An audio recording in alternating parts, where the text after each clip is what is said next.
right, so the next section in Chapter 1 is professional knowledge. I want to talk a little bit about it, not much, but enough to bring some attention to just 4 items. The competence of most professionals is determined by authentic assessment in real-life settings. You're being watched as you're doing student teaching. You're being evaluated as you're doing student teaching. Even in your service learning for this class for SPED 2010 and Education 2010, those 18 hours are being evaluated by somebody who's watching you.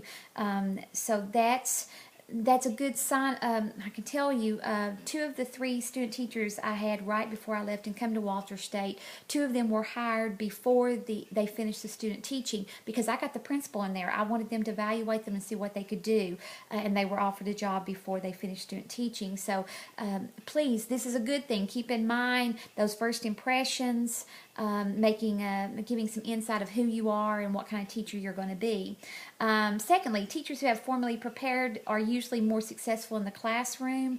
So this is not an area you want to get buy-in and do the least amount. You want to absorb everything you can because listen, we've got the most important job in the United States is to teach. We build our future by how well we're doing our job. Education is so important. That's how you get to be a lawyer. We talked about earlier. That's how you get to be a lawyer. That's how you get to be a doctor. That's how you get to be all the things in life that keep our communities running. So you have such an important job. Your heart has to be in it. So the more teaching and training you can get, the better off you can be. Never complain about how many hours you spend in the classroom. I know your lives are hectic trying to go to school and you have a life and classes and significant others and all those kinds of things, but get all that you can.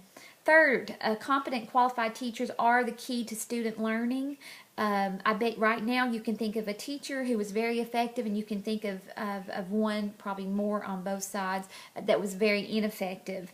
Think about how that ineffective teacher hindered maybe where you could have been, what you should have been, where you would be at this point in your time. But then also look at those effective teachers. Those would be my guess. One of those touched you enough to make you want to go into this profession. So please keep in mind once again your role in society as far as training and the responsibility that you have.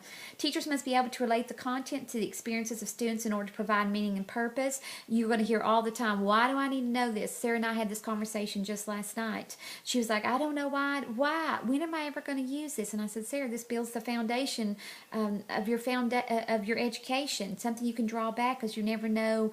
She said something about clauses and grammar, and I reminded her every day I'm writing something and I need to be able to do that efficiently and effectively.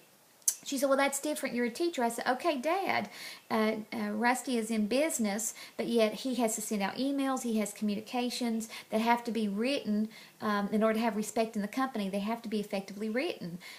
So you may have to help your students understand and try to relate to really life experiences. Tell them why and when they may use this at some point. Make that connection for them and make sure you're making it real.